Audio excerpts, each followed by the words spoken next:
Pro 2 FM. Hey, this is Taylor Swift. This is Brendan from Panic at the Disco.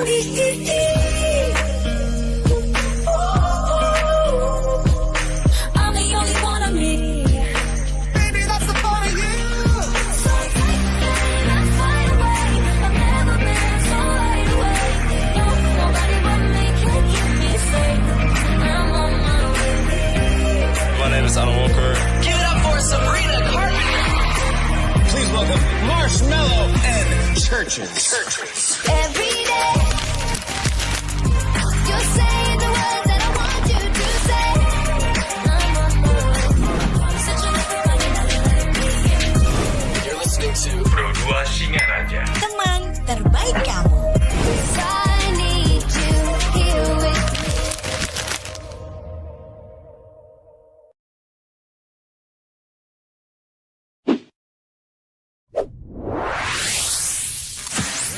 Pro 2 FM. Hey, this is Taylor Swift. This is Brendan from Panic at the Disco.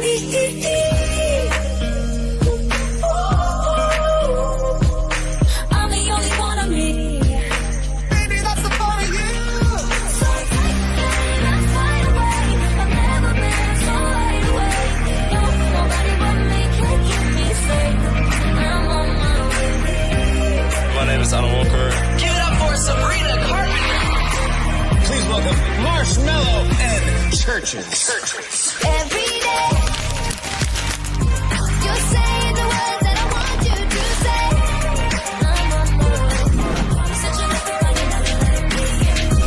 You're listening to Pro 2 Singaraja. Teman terbaik kamu. I need you here with me.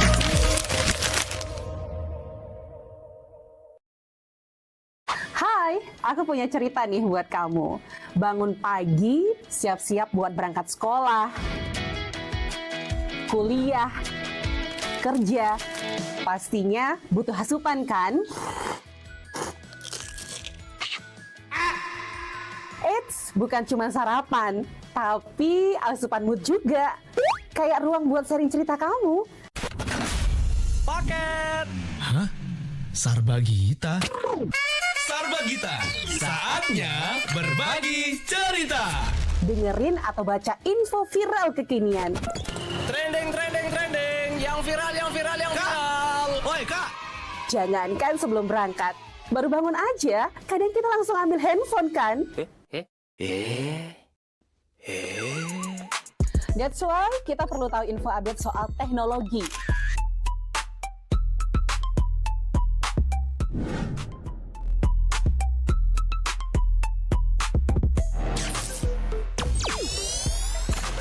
Kamu udah pakai AI yang mana nih? BTW, kalau habis berkegiatan, mood kan turun tuh. Bangkitin lagi, request lagu di Pro 2 FM. Waktunya Pro 2 Hitlist. Perut lapar. Kita ini lapar. Dengerin rekomendasi kuliner dan jajanan UMKM bikin ngiler. Habis makan, udah kenyang, jangan lupa self-reward. Bukan self-reward itu ya, tapi ini.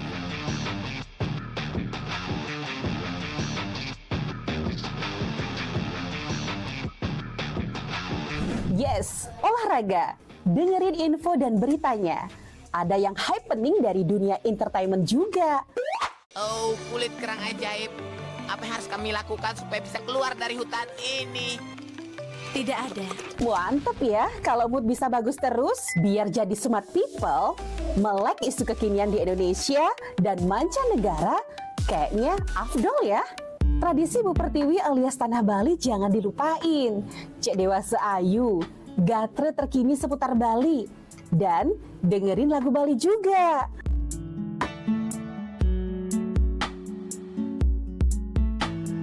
Udah mulai larut, on the way istirahat, pastinya butuh yang rileks ditemenin lagu-lagu yang kamu suka.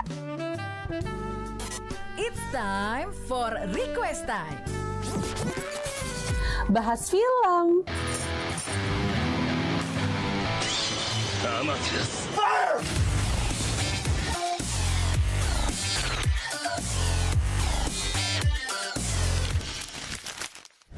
Dengerin terus ya, Pro 2 RRI Singaraja, teman terbaik kamu.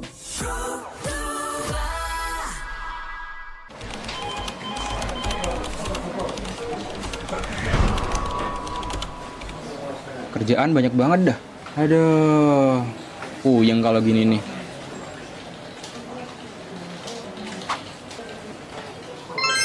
Untung ada ini, RRI Digital.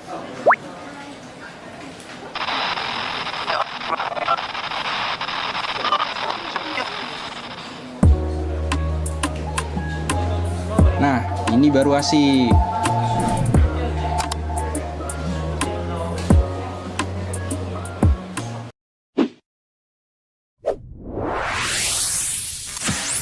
Pro 2 FM. Hey, this is Taylor Swift. This is Brendan from Panic at the Disco.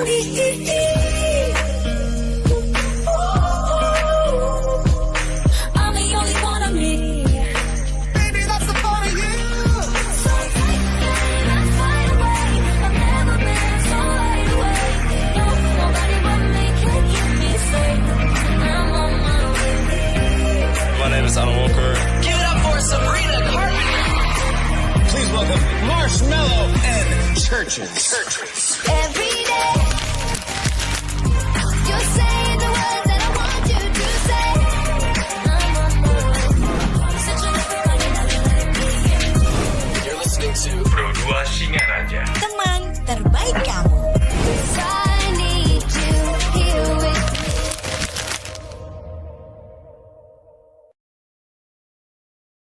Hai, aku punya cerita nih buat kamu.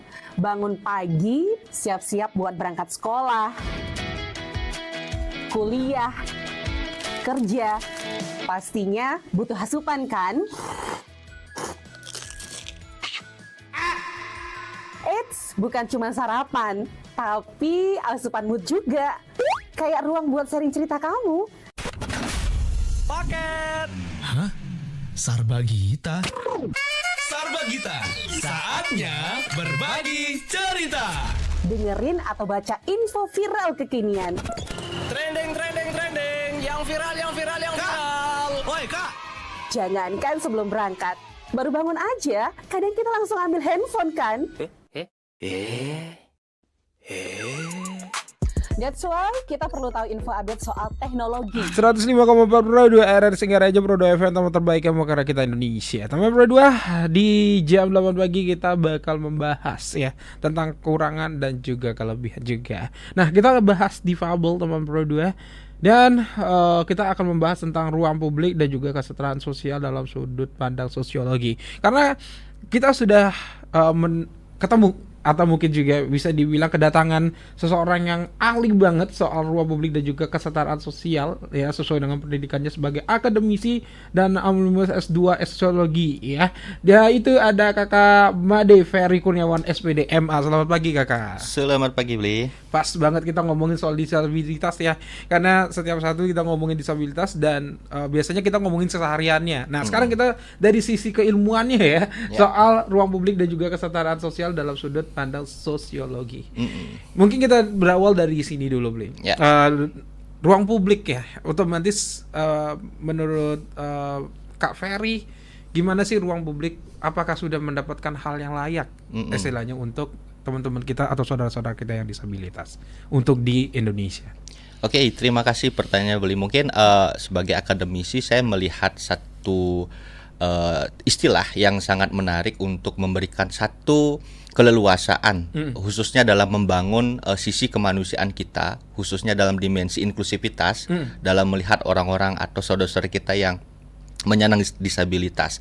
Pertama, ruang publik itu sebenarnya adalah satu entitas yang menganggap semua orang itu sama dalam background sosialnya, dalam background fisiknya dan lain sebagainya, sehingga dalam pertanyaan yang pertama ini kita bisa melihat ya bahwa ternyata ruang publik itu menjadi satu dimensi paling penting untuk memberdayakan semua orang.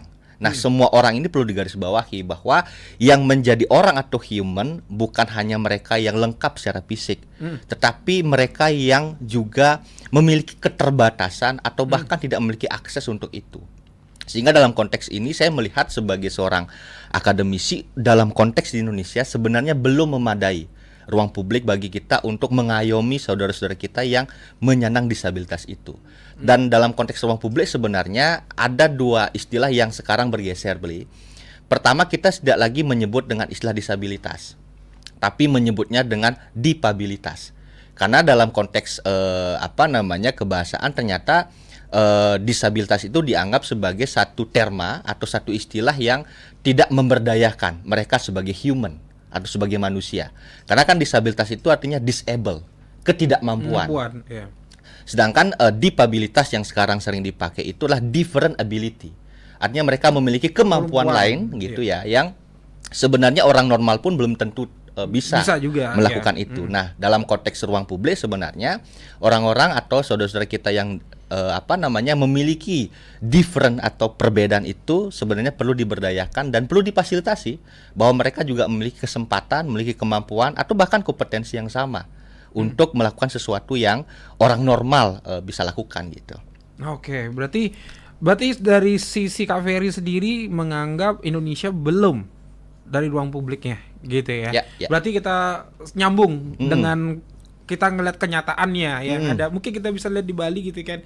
Untuk RTH sendiri gitu ya. Masih banyak fasilitas-fasilitas yang mungkin seharusnya digunakan untuk kaum teman-teman disabilitas ya atau dipabilitas seperti yang tadi yang dibilang tadi. Itu masih banyak yang bisa dibilang rusak atau tidak layak. Karena dari sisi misalnya kayak trotoar, ada trotoar kan ada garis kuning, kemudian ada yang biasa ya, paping biasa, ada paping yang garis kuning. Nah, garis kuning ini udah pasti untuk teman-teman yang difabel karena di posisinya untuk bisa berjalan dengan baik karena menggunakan tongkat dan sebagainya. Benar. Nah, tapi kadang-kadang itu tidak sampai seruas jalan itu, tapi bahkan hanya sekitar situ aja atau mungkin juga tidak lengkap gitu ya. Ya, benar. Nah, ini kan menjadi nyambung dengan itu, belum dinyatakan sebagai layak gitu ya, atau layak di ruang publik gitu. Ini seharusnya bagaimana gitu solusinya gitu. Karena teman-teman kita yang difabilitas ini juga atau disabilitas ini juga perlu juga untuk menikmati ruang publik gitu. Karena juga mereka berhak untuk menikmati fasilitas yang ada di Indonesia gitu. Oke, kalau dari kacamata saya ya sebagai akademisi dan latar belakang sosiologi yang saya pelajari begitu, bahwa sebenarnya ruang publik yang seperti saya klaim tadi memang belum memadai. Kemudian dari pertanyaan Bliadi tadi bahwa banyak sekali ruang-ruang publik yang sebenarnya harus ramah pada saudara-saudara kita yang dipabilitas itu justru tidak difasilitasi dan lain sebagainya. Sehingga apa solusi yang bisa kita berikan atau apa solusi yang bisa kita tawarkan? Pertama sebenarnya dipabilitas itu menjadi agenda global yang sebenarnya itu harus dimulai pada ruang-ruang publik. Maka untuk ruang-ruang publik sebenarnya menyediakan ruang khusus bagi mereka untuk berkreasi. Bahkan tadi Adi mengatakan bahwa tidak banyak kok blok-blok tertentu yang bisa digunakan sebagai tanda bagi mereka yang menyandang tunanetra misalnya. Jangankan itu, bahwa tidak semua ruang publik menyediakan lantai yang landai. Semua itu ada stepnya kan. Maksudnya bagi saya ruang landai itu adalah bagi mereka yang pakai kursi roda dan sebagainya gitu. Nah, solusi yang bisa ditawarkan adalah bagaimana akademisi dilibatkan oleh pemerintah, bahwa pemerintah nggak bisa melihat sesuatu itu dari kacamata menara gading, sesuatu yang sifatnya normatif gitu. Maka ajak orang-orang dipabilitas untuk juga merumuskan satu keputusan atau satu regulasi, karena yang menikmati itulah mereka, dan yang tahu kebutuhan tentang dipabilitas di ruang-ruang publik adalah mereka sendiri.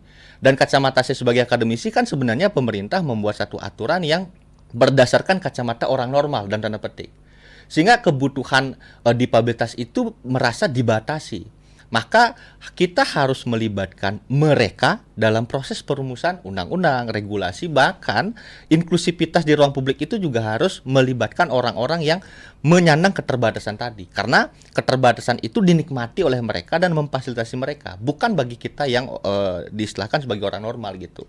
Nah, ini salah satu solusi yang nyata sebenarnya bagi saya, karena kalau ditanyakan solusi konkretnya, saya tidak bisa memberikan satu satu keputusan yang ansih begitu ya, satu keputusan yang tepat, karena saya selalu memberikan saya selalu menciptakan ruang bias karena saya bukan seorang difabilitas tadi, sehingga dalam proses untuk menciptakan ruang inklusif kita perlu melibatkan mereka, apa sih yang dibutuhkan oleh orang difabilitas dan sebagainya. Walaupun sebenarnya sebagai agenda global kampus-kampus di luar Bali, terutama di UGM yang sempat saya jadikan sebagai tempat belajar, UGM sudah memberikan satu ruang bagi orang-orang difabilitas. Pertama, bahwa setiap orang-orang difabilitas yang ingin masuk UGM itu tidak dibedakan dengan orang-orang normal. Ini bertujuan agar orang-orang difabilitas tidak merasa didiskriminasi. Bahwa untuk masuk ujian, masuk kampus pun mereka diberlakukan sama. Bahkan fasilitasnya pun juga sudah diberikan.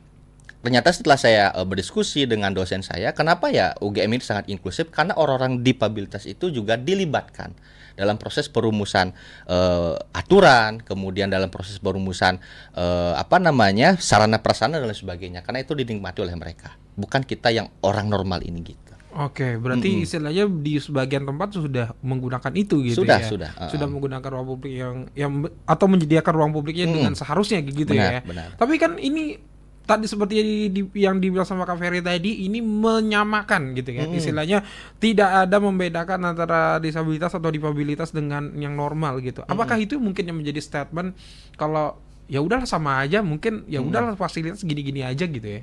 Mungkin itu jadi masalah juga gak? Sebenarnya tidak, bagi saya, karena dalam beberapa literatur yang saya baca, khususnya di Cina ya, justru Cina itu menggabungkan antara orang-orang difabilitas dengan orang normal di satu sekolah. Walaupun memang sarana yang disediakan itu juga berbeda. Mengapa mereka dijadikan di satu ruang publik yang sama? Agar orang-orang difabilitas tidak merasa dirinya kecil, tidak merasa dirinya marginal, bahwa dengan keterbatasan fisik mereka juga bisa kok bereksistensi dengan orang-orang normal gitu. Karena semakin dibedakan dalam perspektif sosiologi, mereka akan semakin marginal, mereka akan merasa semakin terpinggirkan. Maka dalam konteks ruang publik dan inklusivitas, walaupun ada perbedaan sarana atau alat yang digunakan, mereka harus tetap berbaur dengan orang-orang normal ini. Karena semakin dibedakan, mereka akan merasa dirinya tidak berharga, tidak merasa direkognisi atau dihargai dan lain sebagainya. Tapi sekali lagi bahwa walaupun mereka berada dalam satu ruang publik, dalam satu sekolah misalnya, mereka tetap harus difasilitasi. Treatmentnya lebih banyak, lebih intensif ketimbang kita yang normal. Tetapi untuk di ruang publik mereka harus berinteraksi secara intensif dengan kita-kita yang normal ini tadi. Sehingga mereka merasa dihargai, kemudian mereka merasa optimis dengan hidup mereka dan tidak menjadikan keterbatasan fisik sebagai penghalang mereka dalam menggapai cita-cita. Karena kenapa? Dalam deklarasi Salamanca yang sebenarnya mendorong inklusivitas terutama pada saudara-saudara kita yang difabilitas, justru penciptaan sekolah SLB, kemudian sekolah-sekolah umum yang reguler itu justru menciptakan gap dan menciptakan diskriminasi bagi orang-orang difabilitas. Sehingga salah satu solusinya dalam konteks ruang publik adalah mereka harus berinteraksi dengan orang-orang normal, walaupun treatment yang diberikan kepada orang-orang difabilitas lebih banyak, kemudian lebih intensif ketimbang yang normal. Itu sebenarnya intinya. Oke, berarti memang harus seperti itu kayaknya ya. Kalau berarti dari sisi komunikasi mungkin sudah, makanya ada fasilitas seperti itu mereka membutuhkan ini gitu kan. Berarti kalau kita melihatnya dari sisi kesamaan, berarti kan istilahnya harusnya sama. Di ruang publik yang sama, kemudian juga dengan fasilitas yang walaupun berbeda gitu ya, tapi memiliki juga satu di ruang yang sama gitu ya. Nah, tapi kalau kita ngeliat dari sisi ruang publik yang aman, yang kita bisa lihat aman gitu kan, sebenarnya seharusnya dibedakan atau tidak sih sebenarnya? Kalau kita melihat dari segi teori sosiologinya gitu ya, apakah misalnya nih kayak ruang publik jogging spot misalnya kayak gitu, ya kan semua kita teman-teman di difabilitas punya beda-beda ini ya, beda-beda kekurangan gitu kan. Otomatis kita melihat kalau misalnya mereka ingin menikmati jogging ini, otomatis dengan cara yang berbeda otomatis. Nah, apakah perlu istilahnya ditempatkan berbeda tempat gitu, sesuai dengan ini, atau mungkin juga boleh disamain atau cuma ditambah apa lagi gitu sebenarnya? Oke. Terima secara kasih. teori ya. Oke. Secara teori dan secara praksis sebenarnya bahwa saya melihat beberapa satu skema yang menarik dari beberapa negara yang perlu dicontoh juga di Indonesia gitu. Pertama itu ada di Kanada. terkait dengan pertanyaan Beli Adi tadi, bahwa sebenarnya dalam ruang publik kan kita tidak boleh membedakan mereka. Nah, di Kanada itu untuk jogging tracknya di sisi kanan khusus orang-orang normal, di sisi kirinya orang-orang difabilitas. Sehingga ketika mereka jogging, walaupun mereka menggunakan alat tertentu, mereka merasa sama dengan orang-orang normal.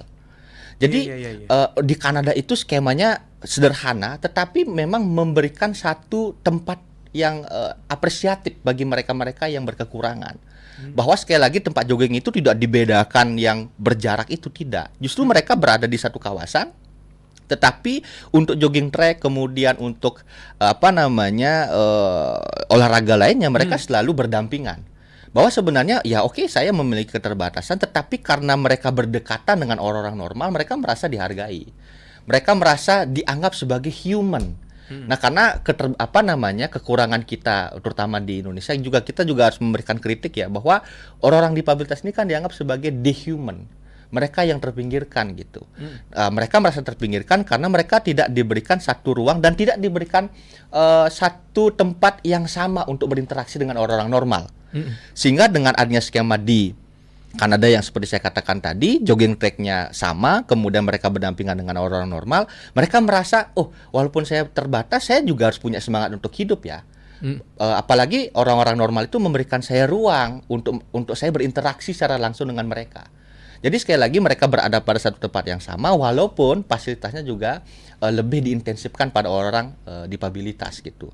Nah, itu sih sebenarnya yang saya ingin sampaikan di pagi hari ini, bahwa orang-orang difabilitas juga kita harus anggap human tadi. Jangan menganggap mereka karena punya keterbatasan, kita tidak ingin berinteraksi secara intensif dengan orang-orang difabilitas tadi. Makanya, itu dia teman Pro 2. Mungkin itu bisa jadi solusi gitu ya, terutama untuk di Singaraja yang kita melihat RTH yang bagus-bagus banget. RTH bagus-bagus. Sangat bagus. Sangat luar biasa punya RTH kita, sangat luar biasa. Mungkin sedikit perhatian untuk teman-teman atau saudara-saudara kita yang disabilitas atau difabilitas ya. Benar. Itu menjadi mungkin masukan sedikit dari Kak Ferry ya. Mungkin ada bisa didengar supaya kita bisa melihat difabilitas itu tidak bingung untuk pergi ke ranah publik dan juga menggunakan fasilitas yang ada gitu ya. Benar. Oke, nanti kita bahas lagi Kak Ferry ya di Sepadah. Ya, jadi buat kamu teman Pro 2 yang ingin bertanya, langsung aja di WhatsApp 081139911054, di Facebook, Instagram dan juga TikTok di RRI_Singaraja, dan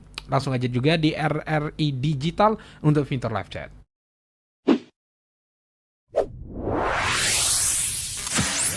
Pro 2 FM. Hey, this is Taylor Swift. This is Brendan from Panic at the Disco.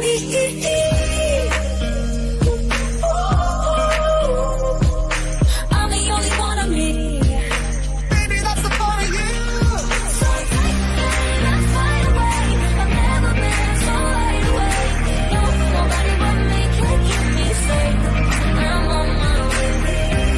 My name is Alan Walker. Give it up for Sabrina Carpenter. Please welcome Marshmello and Churches. Every day, you're saying the words that I want you to say. I'm on my way. Such a You're listening to Pro 2 Singaraja. Teman terbaik kamu. I need you here with me. Hai, aku punya cerita nih buat kamu. Bangun pagi, siap-siap buat berangkat sekolah, kuliah, kerja. Pastinya butuh asupan kan? Eits, bukan cuma sarapan, tapi asupan mood juga. Kayak ruang buat sharing cerita kamu. Paket. Hah? Sarbagita? Sarbagita, saatnya berbagi cerita. Dengerin atau baca info viral kekinian. Trending, yang viral. Woi Kak. Jangankan sebelum berangkat, baru bangun aja, kadang kita langsung ambil handphone kan? That's why kita perlu tahu info update soal teknologi.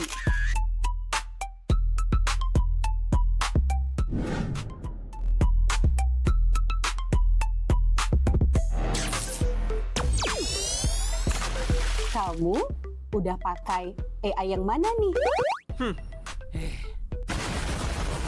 BTW, kalau habis berkegiatan, mood kan turun tuh. Bangkitin lagi, request lagu di Pro 2 FM. Waktunya Pro 2 Hit List. Perut lapar. Kita ini lapar. Dengerin rekomendasi kuliner dan jajanan UMKM bikin ngiler. Habis makan, udah kenyang, jangan lupa self-reward. Bukan self-reward itu ya, tapi ini.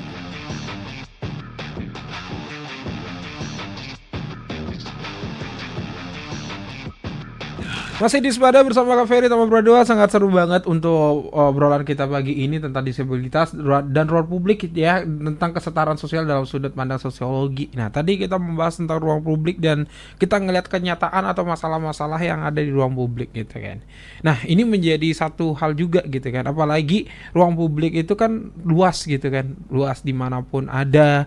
Kemudian juga siapapun bisa masuk ke sana, termasuk juga orang normal pun dan disabilitas pun juga bisa menggunakan hak yang sama untuk menggunakan ruang publik ini. Dan sekalipun juga tadi ya kita ngelihat kenyataan untuk di Indonesia sendiri atau bahkan kota kita sendiri Taman Brodua Singaraja masih juga banyak mungkin yang perlu diperhatikan dari sisi ruang publik gitu ya, karena mungkin belum ramah untuk disabilitas, mungkin kemudian juga banyak fasilitas yang mungkin difabel ini belum bisa menggunakan gitu kan, karena tidak ada infrastruktur tersebut atau mungkin juga mungkin tidak tepat sasaran gitu kan. Nah, ini menjadi pertanyaan juga sih. Nah, berbagai masalah mungkin yang kita ketahui, mungkin salah satunya kesetaraan.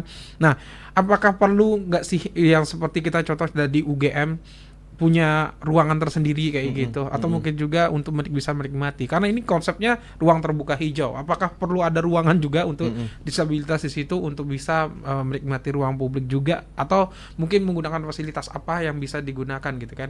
Karena jadi sering menjadi suatu masalah juga kalau misalnya bercampur seperti itu. Kadang-kadang kalau misalnya jogging track atau mungkin juga tempat berolahraga seperti itu bakal ditinggalkan, atau mungkin juga bakal terjadi sesuatu hal karena tidak ramah. Misalnya di samping ada got, atau mungkin juga fasilitas seperti mungkin paving yang kurang bagus.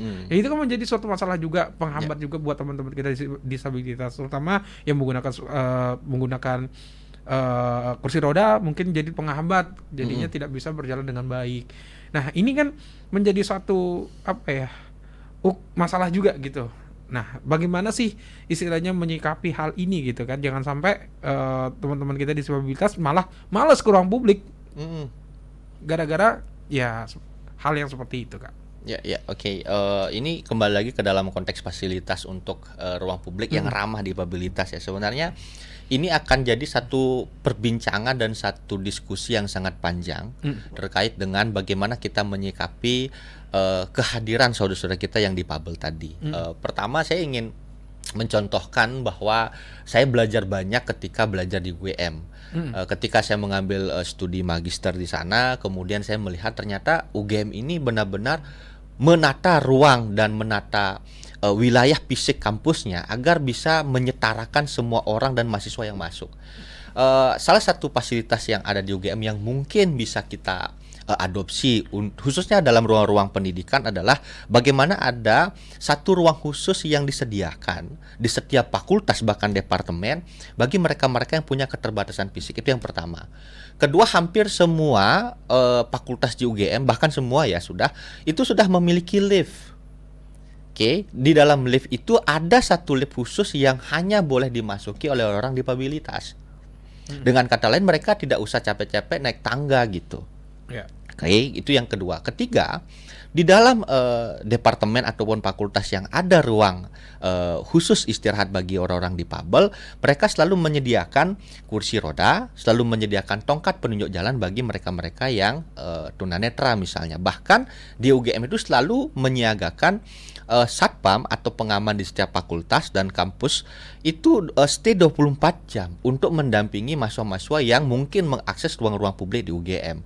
Khususnya perpustakaan yang buka 24 jam, bahkan Bahkan perpustakaan kami itu buka sampai hari Minggu. Yang mahasiswa kami itu sangat beragam begitu ya. Kemudian orang-orang yang atau mahasiswa yang punya keterbatasan bisa mengakses dengan nyaman dan mereka didampingi untuk masuk ruangan, keluar ruangan. Bahkan di UGM juga ada kamar mandi yang khusus menyediakan bagi orang-orang yang difabel tadi. Ya. Sebenarnya ini dianggap sesuatu yang kecil dan lumrah, tetapi efeknya luar biasa begitu. Bahkan kita juga harus mengetahui, kemudian kita juga harus memahami orang-orang difabel ini membutuhkan privasi, sehingga mereka juga membutuhkan satu ruang-ruang khusus bagi mereka untuk belajar dan tidak bercampur dengan orang-orang normal. Tetapi sekali lagi bahwa dalam proses penciptaan kesetaraan di ruang publik, kita tidak boleh membatasi atau bahkan menciptakan barrier atau menciptakan sekat dengan orang-orang difabel, bahwa mereka juga berhak bereksistensi, memiliki cita-cita dan harapan, dan kita orang-orang normal juga harus mensupport mereka. Nah, kemudian untuk fasilitas olahraga seperti yang saya sampaikan tadi, kita bisa mencontohkan ada bahwa setiap jogging track mereka selalu berdampingan antara orang normal dengan orang-orang difabel, bahwa orang-orang difabel tidak merasa tersingkirkan di ruang publik, karena yang namanya ruang publik semua boleh mengaksesnya. Sama seperti istilah ruang terbuka. Terbuka itu berarti bukan hanya orang-orang tertentu yang boleh mengakses itu, tapi semua orang. Nah, dalam konteks inilah sebenarnya aspek-aspek social justice, kesetaraan, keadilan sosial itu bisa dimunculkan. Bahkan proses-proses untuk membuat satu ruang atau membuat satu skema untuk memberdayakan orang-orang difabel merupakan satu advokasi sosial, membela mereka-mereka yang selama ini dianggap marginal gitu. Nah, ini sebenarnya adalah beberapa contoh atau bahkan prototipe yang bisa kita pelajari, kita terapkan, kita implementasikan khususnya di ruang-ruang publik pendidikan. Bahwa tidak semua universitas itu hanya boleh menerima orang-orang normal, tapi orang-orang dengan keterbatasan fisik juga memiliki kesempatan yang sama dalam proses pendidikan itu. Oke, itu dia teman Pro 2. Jadinya kalau bisa sih ya kita menganggap itu semua setara, dengan kemudian semoga aja fasilitas yang ada di sekitar kita ya, maksudnya RTH dan sebagainya itu bisa diikut sertakan ya untuk disabilitas juga atau difabilitas. Oke, kita ngomongin bukan hanya ruang publik tapi kesetaraan. Nah, kita kembali lagi nih. Kalau kita ngomongin kesetaraan, apakah sudah?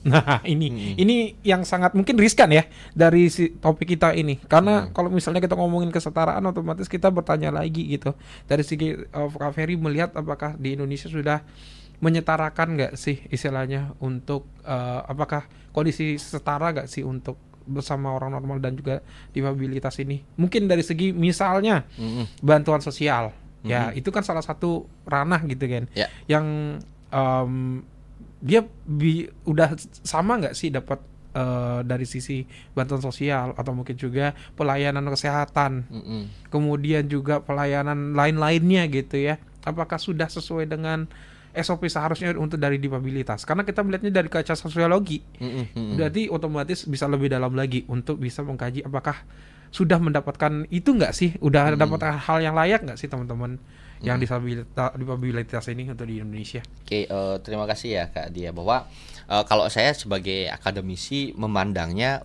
bahwa dalam konteks difabilitas kita tidak bisa melepaskan diri dalam memberikan jawaban itu dalam konteks-konteks riset, bahwa sebenarnya ada beberapa riset yang mendasari pernyataan saya. Salah satunya adalah satu riset yang berjudul Teachers Views of Their Preparation for Inclusive Education. Nah, ini adalah satu artikel atau satu riset yang terpublikasi di Teachers Education and Special Education. Dalam artikel atau dalam publikasi ini dijelaskan secara spesifik ternyata Indonesia itu belum memfasilitasi orang-orang difabel sebesar 64,35%. Ini angka yang relatif besar sebenarnya. Ya, belum memfasilitasi dalam angka dan persentase yang saya sebutkan tadi. Ternyata Indonesia ini masih berkutat dalam proses untuk menciptakan kecerdasan akademik, tapi kecerdasan akademik itu subjeknya adalah orang normal. Sehingga dalam konteks ini orang-orang difabilitas tidak mendapatkan ruang. Kalau nyambung dengan pertanyaan Bli Adi tadi, apakah dalam konteks pelayanan, kemudian bantuan atau layanan sosial itu benar itu apakah sudah mendapatkan? Dari data ini belum. Ya, karena presentasinya sangat relatif besar gitu. Sehingga dalam konteks ini kita bisa mengkritik diri kita sendiri ya, bahwa ternyata yang namanya warga negara tidak hanya mereka yang punya kesempurnaan fisik, tapi mereka-mereka yang juga punya keterbatasan fisik tetapi memiliki visi yang sama untuk memajukan ruang-ruang publik. Sehingga dalam riset itu kita bisa belajar bagaimana kita perlu memberikan atensi atau memberikan perhatian sosial kepada orang-orang difabilitas tadi, bahwa tanpa adanya mereka kita juga tidak bisa berjalan secara beriringan. Yang menjadi warga negara adalah mereka, maka yang memberikan fasilitas itu juga negara, yang tidak boleh membedakan antara orang normal dengan orang difabilitas. Bagi saya, Bli Adi dan teman-teman yang Pro 2 RRI Singaraja, bahwa difabilitas itu bukan hanya keterbatasan fisik. Mungkin saja kalau kita sandingkan, mana sih yang lebih berkualitas antara orang normal atau orang difabel? Mungkin saja orang difabel. Tetapi mereka perlu mendapatkan advokasi, pendampingan, dan treatment yang lebih ekstra. Karena mereka juga bisa berkontribusi loh dalam ruang sosial. Bahkan di negara Kanada yang menggunakan merit system, beberapa menterinya itu adalah orang difabel. Jadi tidak normal atau tidaknya dilihat, tetapi kapasitas dan kompetensi dirinya. Kita kan belum memiliki ya representasi orang-orang difabel di dalam pemerintahan. Kalau kita boleh berkaca dalam sistem kita gitu. Nah, dalam konteks merit system, semua orang memiliki hak dan memiliki peluang yang sama. Untuk apa? Mengkontribusikan dirinya bagi kemaslahatan orang banyak gitu. Nah, orang-orang difabel perlu kita dorong bahwa walaupun mereka punya keterbatasan, tetapi mereka juga memiliki kompetensi dan kemampuan dalam proses untuk menciptakan advokasi atau bahkan menciptakan kesetaraan tadi gitu. Itu sih sebenarnya Bli Adi, kalau saya baca dalam beberapa riset sebagai seorang pembelajar begitu ya, bahwa di Kanada yang sudah merit system, kemudian dari riset yang saya jelaskan tadi, ternyata masih banyak hal yang perlu kita benahi dalam sistem-sistem dalam penciptaan ruang publik yang setara bagi orang-orang difabel gitu. Ya, agak miris juga sih dengarnya ya. Ternyata sebesar itu presentasi yang masih belum dimiliki untuk Indonesia sendiri untuk memenuhi kesetaraan kesetaraan untuk teman-teman difabilitas. Ya, jadi bingung juga sih istilahnya, kita mau harus melakukan apa gitu ya, karena pemegang kebijakan lah yang paling penting untuk bisa membuat kebijakan yang khusus untuk disabilitas. Tapi sarannya itu sangat penting banget, melibatkan teman-teman yang disabilitas sebenarnya. Tapi semua ranah mungkin ya Kak ya. Semua ranah. Karena orang-orang difabilitas itu memiliki kemampuan baik dalam akademik dan non akademik. Kalau kita misalnya menonton Olimpik begitu ya, ada Olimpik dan Paralimpik. Nah, Paralimpiknya itu sudah melibatkan orang-orang difabilitas. Nah, itu kan terkhusus gitu. Tapi mereka selalu diberikan satu ruang olahraga yang sama dengan orang-orang normal. Main basket dan sebagainya, tapi mereka harus menggunakan bantuan-bantuan tertentu gitu. Itu salah satu wujud sebenarnya kan, salah satu bentuk wujud kalau olahraga itu menjadi salah satu kesetaraan sebenarnya kan, yang sudah berjalan sampai saat ini. Mungkin bisa menyalip itu mungkin yang lain gitu ya, seperti infrastruktur mungkin teman Pro 2 itu luar biasa banget, harus kita perhatikan juga gitu ya. Baru mendengar riset itu kita berpikir jadinya istilahnya kapan Indonesia bakal bisa mencapai 100% untuk bisa teman-teman kita yang difabel ini ramah difabilitas itu tadi. Itu menjadi suatu pertanyaan juga gitu kan. Ya, semoga bisa didengar oleh pemerintah gitu, karena kita ngelihat dari Paralimpik misalnya kayak gitu kan, mereka bersaingnya atlet Indonesia untuk teman-teman yang difabel luar biasa kan. Saingannya luar biasa juga dari luar negeri, tapi kita selalu menang gitu istilahnya kan, berarti kemampuannya juga nggak kalah dengan yang normal gitu loh. Ini luar biasa juga gitu. Tapi kalau dari sisi Kak Fri melihat gitu, istilahnya dari segi yang sudah berprestasi atau mungkin juga sudah memiliki kemampuan yang sudah jelas ya membanggakan Indonesia gitu, mereka mendapat kesempatan yang sama nggak sih istilahnya seperti yang seharusnya yang didapatkan oleh yang normal seperti itu? Dari segi reward kah, atau mungkin juga dari segi fasilitas setelahnya mungkin, atau mungkin juga jenjang karir yang setelahnya gitu. Kalau dari saya melihatnya secara reward kemudian dari dalam aspek pelayanan juga tetapi yang perlu kita perhatikan ya, ternyata tidak hanya infrastruktur yang membatasi gerak-gerik teman-teman kita yang difabel, tapi juga dalam konteks regulasi. Kalau kita lihat dalam regulasi, orang-orang yang boleh duduk pada satu sistem pemerintahan harus sehat jasmani dan rohani. Ini kan multitafsir ya. Sehat jasmani itu artinya harus berbadan lengkap gitu. Iya, nah itu jadi Nah, ini yang mendiskriminasi sebenarnya. Dalam konteks karir yang tadi Beli Adi sebutkan, sebenarnya dengan adanya maklumat dalam aspek regulasi tadi sebenarnya sudah membatasi jenjang karir teman-teman kita yang difabel.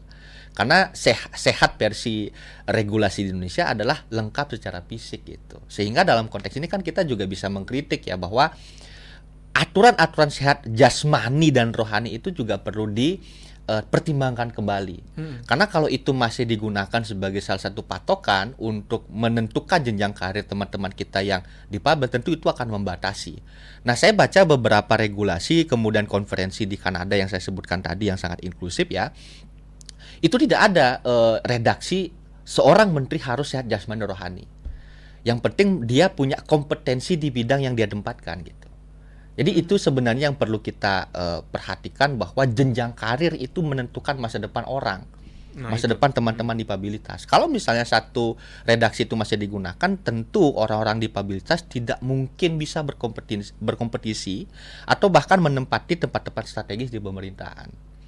Walaupun ada klaim-klaim tertentu ya it's okay lah begitu ya. Tapi sebagai akademisi kan kita juga tidak bisa melihat itu secara absolut. Pasti ada sesuatu yang dalam tanda petik perlu kita benahi. Nah, salah satu hal yang perlu kita perhatikan, kita berikan concern ya bahwa aturan-aturan itu cenderung tidak melihat orang-orang yang memiliki keterbatasan. Dan ini kan juga menentukan masa depan orang dalam kehidupannya di kehidupannya di dalam masyarakat gitu. Nah, makanya ini menjadi tolak pikir juga gitu teman Pro 2 ya. Karena persyaratannya seperti itu otomatis tidak dimiliki oleh teman kita yang difabilitas. Benar. Ini menjadi perhatian juga teman Pro 2. Oke, nanti kita bahas lagi teman Pro 2, jadi jangan kemana-mana, tetap stay tune di Sepada.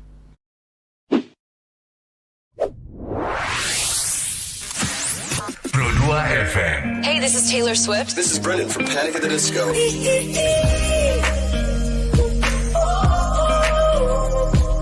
I'm the only one of me. Baby, that's the part of you. So tight, that's wide awake. I've never been so wide awake. No, nobody but me can keep me safe. I'm on my way. My name is Alan Walker. Give it up for Sabrina Carpenter. Please welcome Marshmello and Churches. Every day, you're saying the words that I want you to say. I'm on my way. Such a You're listening to Pro 2 Singaraja. Teman terbaik kamu. 'Cause I need you here with me.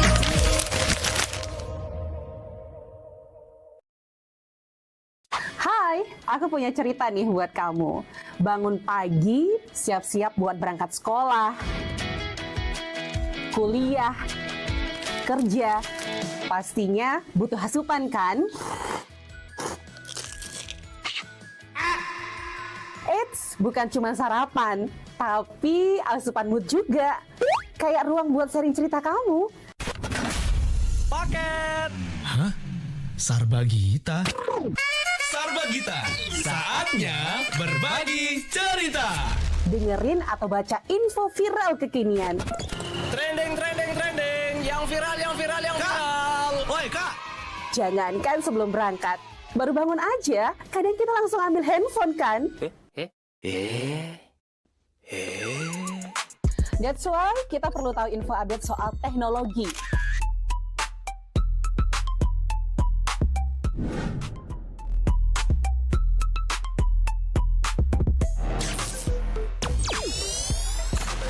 Kamu udah pakai AI yang mana nih?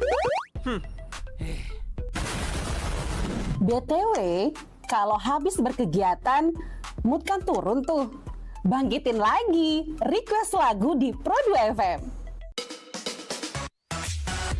Waktunya Pro 2 Hitlist. Perut lapar. Kita ini lapar. Dengerin rekomendasi kuliner dan jajanan UMKM bikin ngiler. Habis makan, udah kenyang, jangan lupa self-reward. Bukan self-reward itu ya, tapi ini.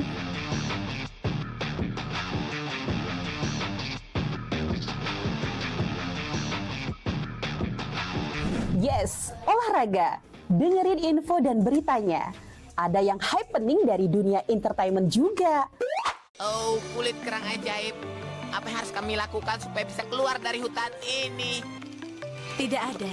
Mantep ya, kalau mood bisa bagus terus, biar jadi smart people, melek isu kekinian di Indonesia dan mancanegara, kayaknya afdol ya. Tradisi Bu Pertiwi alias Tanah Bali jangan dilupain. Cek dewasa ayu, gatre terkini seputar Bali, dan dengerin lagu Bali juga.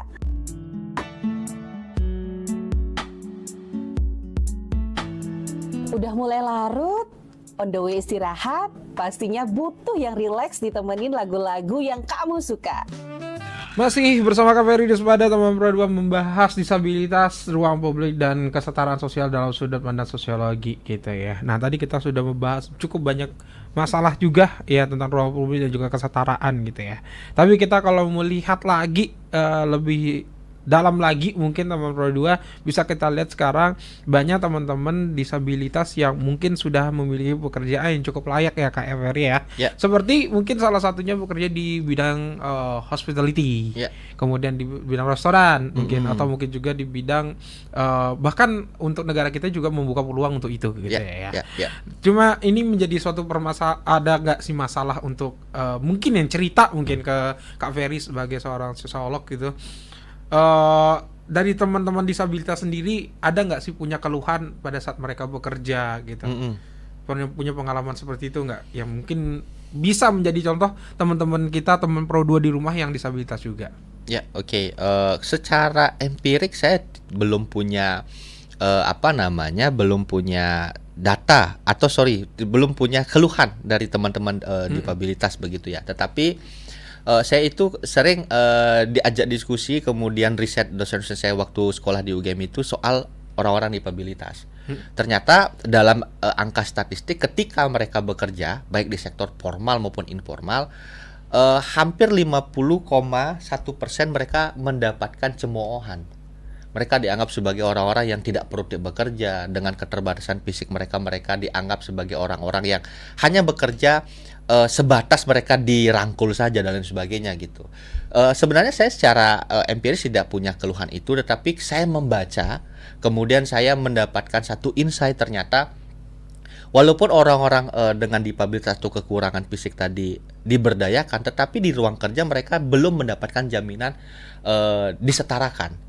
Kemudian dalam konteks yang lain, dalam proses interaksi sosial dengan orang normal, kadangkala orang-orang disabilitas ini selalu dianggap sebagai orang-orang kelas 2 gitu. Bahkan mereka juga dianggap sebagai orang-orang yang tidak produktif dalam bekerja. Karena kalau kita membicarakan soal kerja, kan kita dituntut untuk produktif. Nah, dalam stigma-stigma disabilitas mereka dianggap sebagai orang tidak produktif. Sehingga dalam konteks ini sebagai akademisi, walaupun secara empirik saya tidak punya keluhan atau tidak mendapatkan keluhan dari teman-teman disabilitas, tetapi dalam hasil riset itu saya menemukan dan bisa membayangkan ya bahwa ada tantangan besar yang mereka hadapi dalam dunia kerja. Bahwa dalam konteks dunia kerja mereka selalu mendapatkan satu label negatif sebagai orang-orang dengan keterbatasan, kemudian mereka juga selalu mendapatkan satu pergunjingan, cemoohan dan lain sebagainya. Sehingga dalam konteks ini menjadi sesuatu atau PR besar bagi kita semua, bahwa ternyata orang-orang disabilitas atau saudara-saudara kita yang punya keterbatasan itu tidak selalu mendapatkan ruang atau tempat, walaupun mereka berada di ruang kerja dan lain sebagainya begitu ya. Ini menjadi catatan penting, dan dalam konteks kehidupan sosial ini menjadi satu hal yang perlu dipermasalahkan, bahwa orang-orang normal selalu mengglorifikasi atau menganggap dirinya sebagai orang-orang yang produktif, padahal orang-orang disabilitas juga sebenarnya bisa melakukan hal itu atau produktif melebihi orang-orang normal, tetapi karena stigma itu mereka menjadi minder, kemudian mereka menjadi tidak percaya diri dan sebagainya. Ini menjadi satu hal yang perlu kita cermati sih, Beli. Oke. Ini menjadi suatu cermatan. Nah, seharusnya seperti apa? Nah, ini jadi pertanyaan. Apakah dari teman-teman disabilitas yang harus perlu tambahan ilmu untuk itu agar tidak minder? Atau bentuk pengakuan dari yang normal, atau bahkan menjadi suatu bisa dibilang perlu dibahas juga untuk menjadi suatu aturan?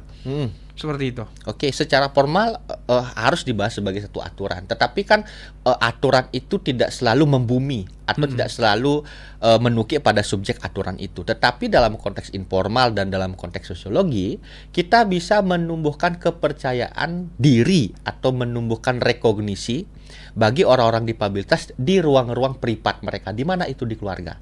Karena sosiologi dalam beberapa teori dikatakan keluarga sebagai agen sosialisasi primer, pertama dan utama. Dari sanalah keluarga memiliki andil untuk menumbuhkan kepercayaan diri. Siapa yang menjadi agen untuk menumbuhkan rekognisi tadi? Orang tua, saudara-saudara terdekat dan sebagainya. Walaupun kamu punya keterbatasan fisik, bukan itu yang jadi tolak ukur, tapi kinerja dan kompetensi kamu. Nah, dalam beberapa riset juga disebutkan keluarga memiliki fungsi signifikan dalam membentuk kepribadian seseorang, terutama teman-teman difabilitas, dan membentuk kepercayaan dirinya. Ternyata orang-orang yang sehat secara psikologis adalah orang-orang yang mendapatkan afeksi atau mendapatkan kasih sayang di keluarganya. Sehingga secara informal sebenarnya menjadi salah satu jalan efektif atau jalan ninja untuk menumbuhkan kepercayaan diri orang-orang difabel untuk bereksistensi, bersaing, berkompetisi dengan orang normal. Kalau secara formal aturan oke, tapi kan aturan itu tidak selalu membumi ya. Tapi bagi saya untuk menumbuhkan kepercayaan diri atau self confidence tadi adalah dilakukan pada grassroots atau area-area akar rumput seperti di keluarga, di masyarakat, di Banjar dan lain sebagainya gitu. Ini merupakan satu simpul sosial yang menumbuhkan kepercayaan, menumbuhkan insight bahwa mereka harus hidup lebih lama dan mereka harus bergandengan tangan dengan siapapun walaupun mereka memiliki keterbatasan fisik. Ini menjadi satu cara informal dalam sosiologi yang bisa menumbuhkan kepercayaan diri seseorang. Nah, berarti teman-teman yang normal berarti harus mempunyai jiwa seperti itu. Ya, persis. Itu dia jadi pertanyaannya. Apakah bisa? Ayo, harus bisa dan sekarang harus bisa, karena kalau posisinya kita masih juga membedakan, masih bisa istilahnya masih mencemooh yang seperti tadi keluhannya dari teman-teman difabel ya. Bakal terus begini gitu ya. Benar. Bakal terus begini dan bakal terus tidak ada semangatnya, teman-teman. Jadi harus disemangatin ya. Kita harus berusaha dulu bagaimana caranya biar teman-teman difabel itu merasa sama gitu ya, merasa mereka dibutuhkan juga. Karena tanpa mereka kita juga tidak sama gitu ya. Karena yang pastinya ini yang menjadi suatu perbedaan yang harus kita setarakan gitu ya. Nah, dari sekian banyak udah teman-teman disabilitas atau mungkin juga difabilitas yang sudah sukses, kemudian juga jadi seorang atlet, bahkan bekerja pun dengan layak sudah ya, mendapatkan fasilitas juga kayak gitu. Ada nggak sih yang mungkin dari Kak Ferry pingin sampaikan buat teman-teman disabilitas atau difabilitas biar mereka lebih semangat lagi menghadapi hidup kemudian dari sisi psikologi gitu? Oke. Bagi saya pesan saya ya sebagai satu hal yang penting untuk mendongkrak kepercayaan diri teman-teman difabilitas adalah keterbatasan fisik itu bukan berarti hidup kita berakhir. Keterbatasan fisik itu justru menjadi satu momentum penting untuk kita membuktikan diri bahwa di balik ketidaksempurnaan justru kita memiliki satu kemauan keras untuk membuktikan kepada siapapun bahwa kita ini bisa. Bahkan di UGM, Beli Adi dan teman-teman yang mendengarkan dimanapun berada, saya banyak sekali belajar konsep-konsep dan paradigma-paradigma ilmu pengetahuan dari teman-teman difabilitas. Kerjaan mereka tuh baca buku terus gitu. Justru dengan keterbatasan mereka menggunakan dan mengaktualisasikan dirinya sebagai manusia yang benar-benar utuh gitu.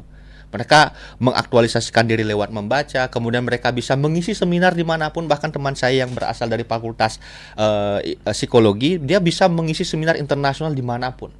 Karena ketekunan dia dalam membaca. Bahkan sebagai satu cabang yang membahas individu, saya belajar psikologi dari teman saya yang difabilitas itu. Dan dia memberikan banyak referensi, Mas Madi harus membaca ini, harus mengakses ini dan sebagainya gitu. Ternyata orang-orang difabilitas memiliki kemampuan yang justru melebihi kita orang normal. Karena mereka mengglorifikasi sebagai orang terbatas, tapi mereka nggak boleh terbatas dari keterbatasan mereka gitu. Ini yang penting untuk kita jelajahi. Kemudian kita sebagai orang normal tidak boleh menciptakan barrier atau batas itu.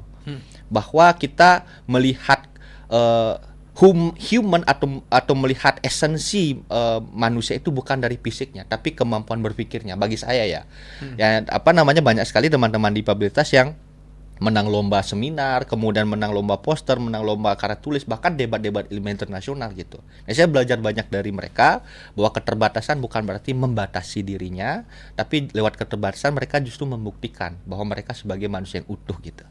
Itu dia Taman Pradua. Jadi udah membuktikan banget Taman Pradua, karena kalau misalnya mereka bisa konsen dengan bidangnya sendiri, bahkan bisa melebihi orang normal. Itu benar, dia benar. ya.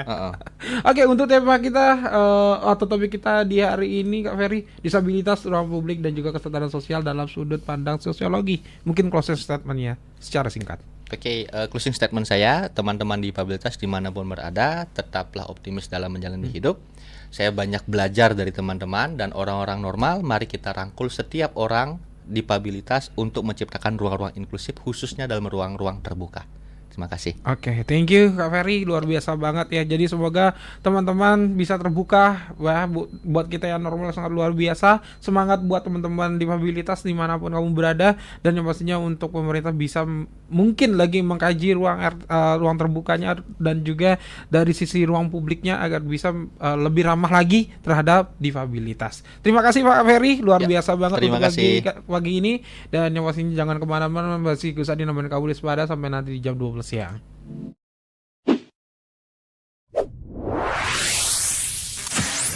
Pro 2 FM. Hey, this is Taylor Swift. This is Brendan from Panic at the Disco.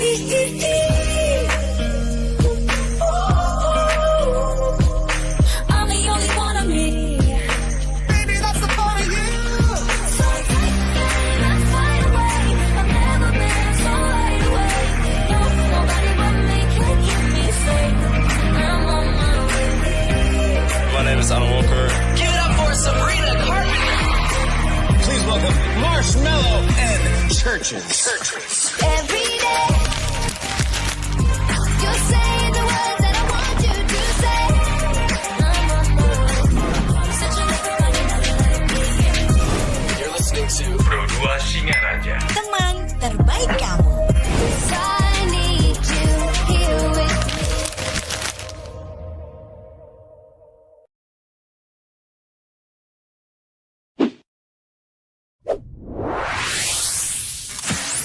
Pro 2 FM. Hey, this is Taylor Swift. This is Brendan from Panic at the Disco.